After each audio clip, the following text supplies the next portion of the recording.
Here we have the Epic KV-85.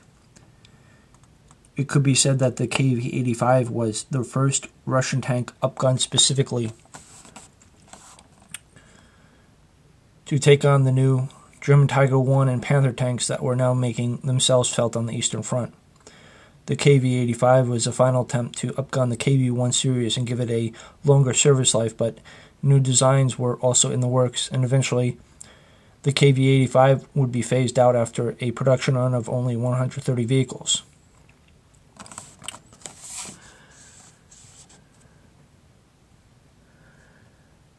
One of these new designs would be the basis for the improved JS series, eventually leading to the JS2 heavy tank with 122mm main armament. However, in the early stages, a JS1 was developed mounting the D5T 85mm gun. Since the new JS series chassis would not be coming off the lines for some months, the turret of the JS1 was fitted to a modified KV-1S chassis as a stopgap hybrid and started to come off the lines in September 1943. The larger turret required side fillets to handle a larger turret race and other internal changes. The majority of these KV-85s were used in the heavy fighting during the winter of 1943 to 44, and very few survived the battles. Top view, KV-85. Rear view, front view. Distinct turret feature, the gun. Side view.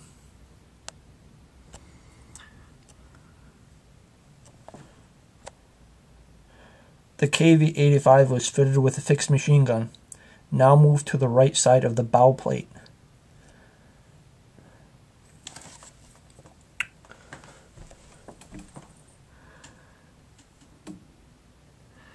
The KV-1S nomenclature should not be confused with the JS series.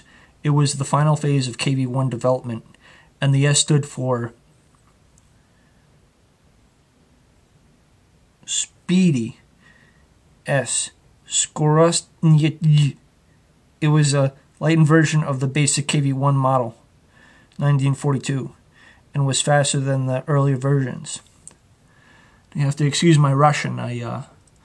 Perhaps I can read it, but I don't really am. I'm not really fluent in Russian.